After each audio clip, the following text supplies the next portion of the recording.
Yang terhormat Bapak-Bapak, Ibu-Ibu, salam Pancasila. Bapak-bapak, ibu-ibu, tolong jangan lupa subscribe, like, dan di-share. Sifatnya gratis.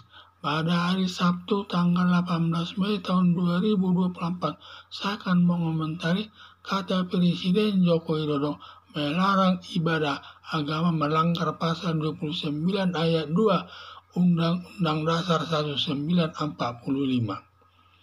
Akhir-akhir ini maraknya pembubaran ibadat umat Kristen yang banyak terjadi di wilayah Indonesia antara lain. 1. Pembubaran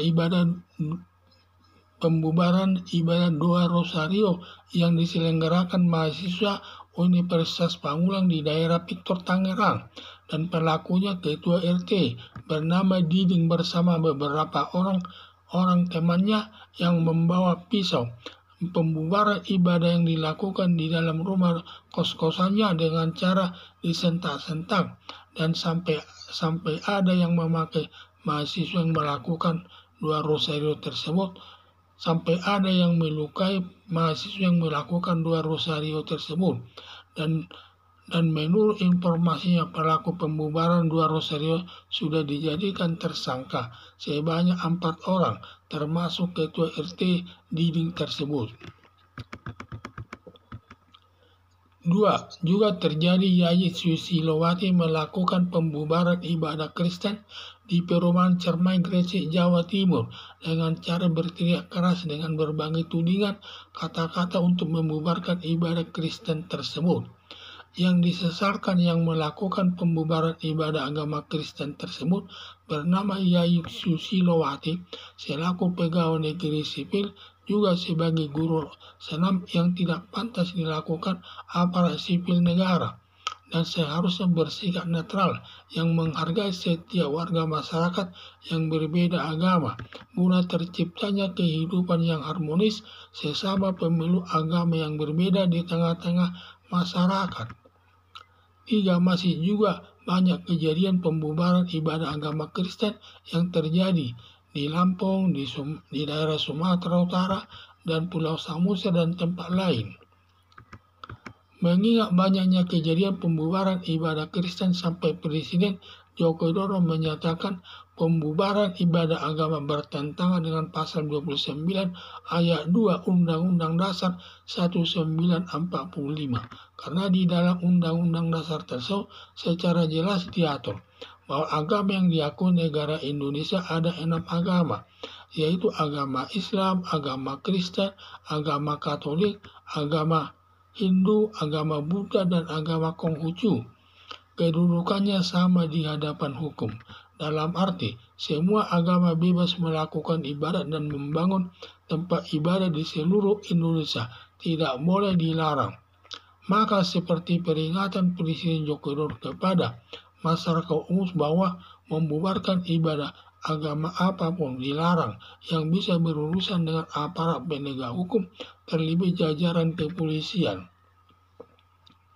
Di samping itu, melakukan pembubaran ibadah Kristen atau ibadah agama apapun merupakan perbuatan penodaan agama yang melanggar pasal 156A KUHP yang merupakan masuk delik umum atau delik biasa yang tidak bisa didamaikan dengan meterai Rp6.000 karena setiap polisi mengetahui adanya pembubaran ibadah Kristen harus ditindak atau diperiksa polisi.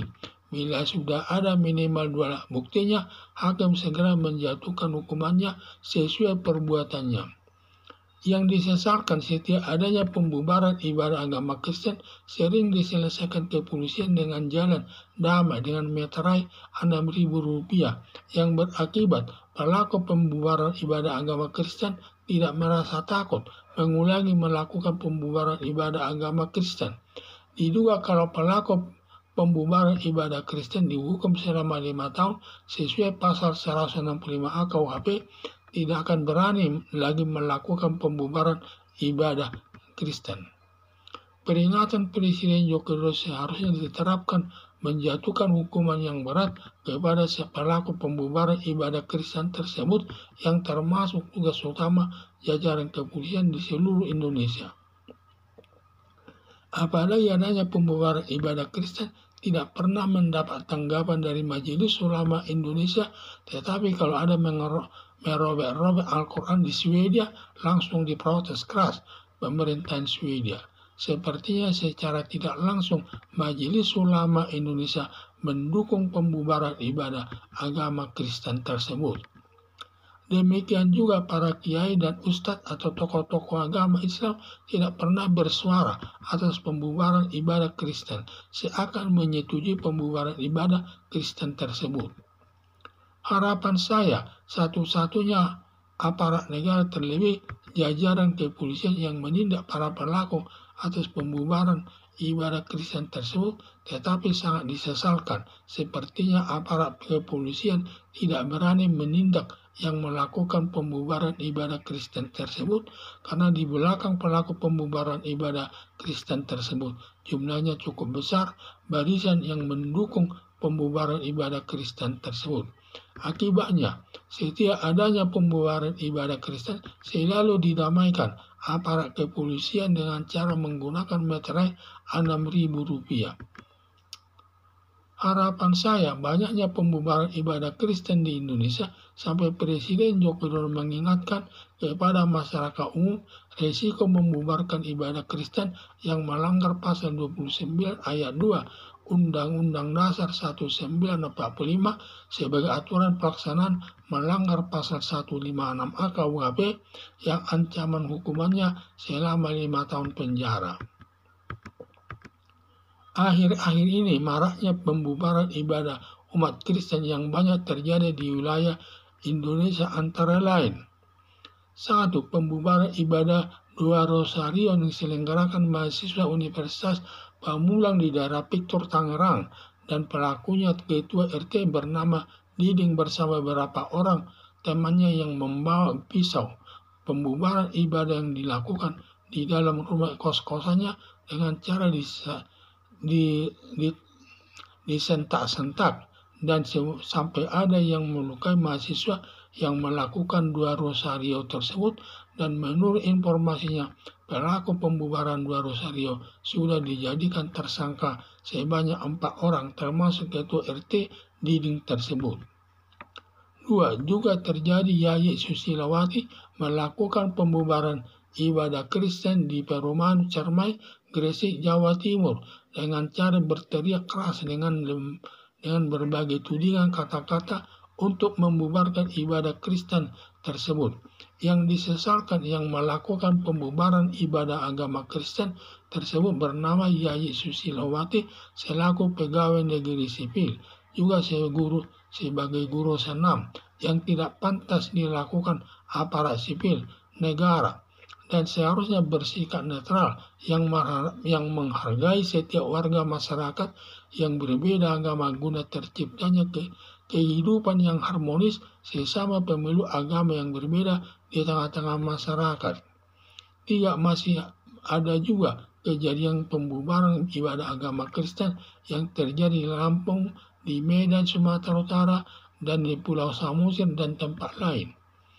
Mengingat banyaknya kejadian pembubaran ibadah Kristen sampai Presiden Joko Widodo menyatakan pembubaran ibadah agama bertentangan dengan pasal 29 ayat 2 Undang-Undang Dasar 1945, karena di dalam Undang-Undang Dasar tersebut secara jelas diatur bahwa agama yang diakui negara Indonesia ada 6 agama, yaitu agama Islam, agama Kristen, agama Katolik, agama Hindu, agama Buddha, dan agama Konghucu.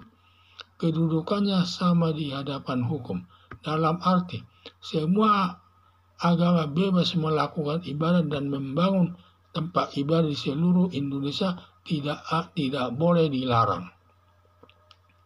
Maka seperti peringatan Presiden Joko Widodo kepada masyarakat umum bahwa membubarkan ibadah agama apapun dilarang yang bisa berurusan dengan aparat penegak hukum, terlebih jajaran kepolisian.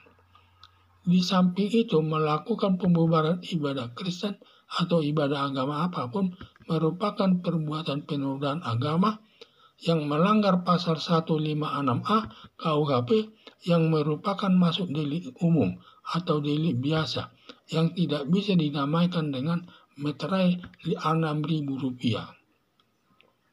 Karena setiap polisi mengetahui adanya pembubaran ibadah Kristen harus ditindak atau diperiksa polisi.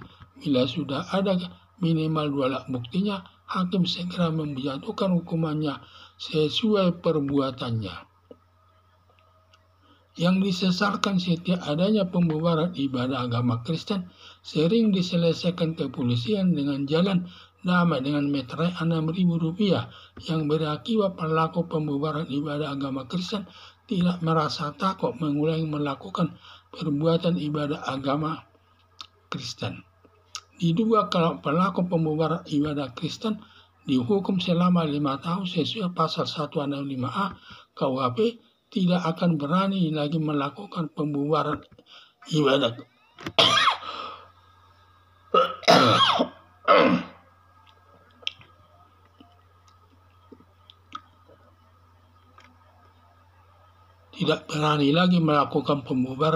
Kristen.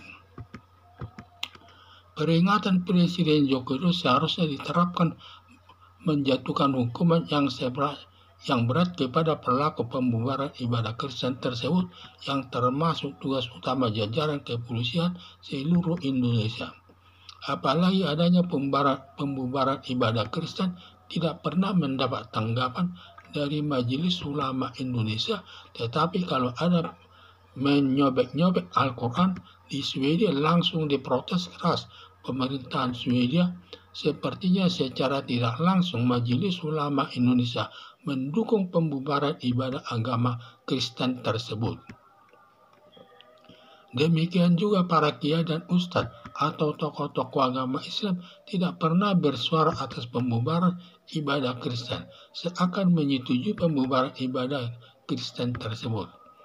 Harapan satu-satunya aparat negara, terlebih jajaran kepolisian, yang menindak para pelaku atas pembubaran ibadah Kristen tersebut. Tetapi sangat disesalkan, seperti aparat kepolisian tidak berani menindak yang melakukan pembubaran ibadah Kristen tersebut, karena di belakang pelaku pembubaran ibadah Kristen tersebut jumlahnya cukup besar barisan yang mendukung pembubaran ibadah Kristen tersebut. Akibatnya, setiap adanya pembubaran ibadah Kristen selalu dinamaikan aparat kepolisian dengan cara menggunakan meterai Rp6.000. Harapan saya banyaknya pembubaran ibadah Kristen di Indonesia sampai Presiden Joko Widodo mengingatkan kepada masyarakat umum risiko membubarkan ibadah Kristen yang melanggar pasal 29 ayat 2 Undang-Undang Dasar 1945 sebagai aturan pelaksanaan melanggar pasal 156A KUHP yang ancaman hukumannya selama 5 tahun penjara. Sekian dan terima kasih.